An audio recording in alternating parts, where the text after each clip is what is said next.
Team coverage continues of Blizzard Calvin. You know, we name our storms every year. This one is after presidents, so we're talking about Calvin Coolidge, obviously. And since 1972. That's a long time ago. Before the Weather Channel, okay? Because a lot of folks... I know. A lot of folks are like, that's right name isn't the same as the... We were first, so they should be copying us. 8:43. We have been seeing this band of snow in parts of northwest Connecticut. That really does mean some business. Yeah, northwest, southeast, in between, you got a little sinking air, you're getting a little break. Ooh. Doesn't mean we're done with snow, though. And Mike, look at even west Connecticut. Scott, we said earlier, 1 to 2 inches per hour, maybe more. Unbelievable. The setup is just incredible and has been incredible all morning. 8:43. Thank you for sticking with us for this continuing coverage of Blizzard Calvin. Storm impacts. We're talking about heavy snow again. That visibility, the best that we can find, is about 1.25 miles in Salisbury. Everybody else is at 1/4 mile. Okay, so just some really tough conditions out there. Wind and outages. The only thing that we don't really have to concern ourselves with anymore is the coastal flooding. Jill, blizzard warning all day today. Yeah, that's incredible. It's been since 2013, Blizzard Charlotte, that we have seen the entire state under the blizzard warning, and conditions have been met. 35+ mile-per-hour winds for 3 hours straight. Visibility 1/4 mile or less for 3 hours straight. So all that has been met.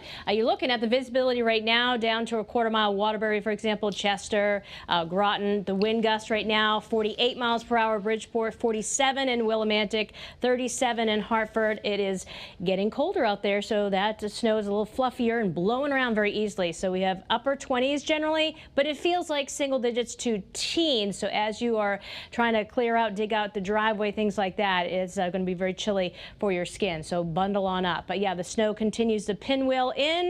We've had a bunch of totals coming in that has been matching up with our forecast, and for more on that, we're going to send it over to meteorologist Mike Slifer. Jill, those totals have been rolling in all morning long. Thanks to everybody who has submitted totals and, of course, submitted some of those pictures.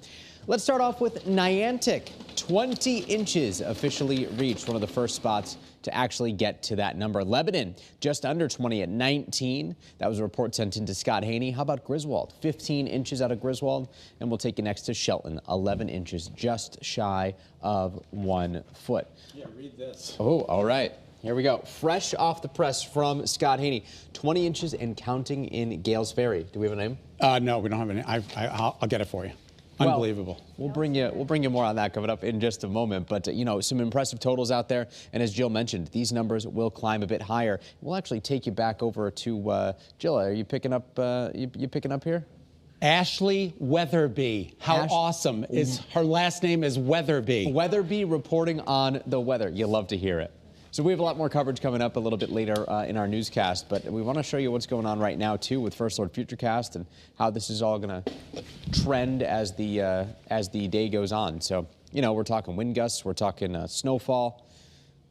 Talking Futurecast, talking these wind gusts, Mike, 8:46. Look at this. Again, 50, 40, 45, 50. miles per hour. That'll reduce the visibility out there for you. Futurecast 36, 45. This is at 11 o'clock this morning, still cranking out there. And then it starts, don't get me wrong, 3 p.m., still a 40-mile-an-hour wind gust. That is substantial. Then later on this afternoon through this evening, it starts to calm down, which is some good news, but it's still blustery out there. 7 days ahead, we're talking about breezy conditions tomorrow, colder, and then in moderation each and every day up to 45 for the upcoming weekend. That's a good-looking weekend. Let's just get to it first.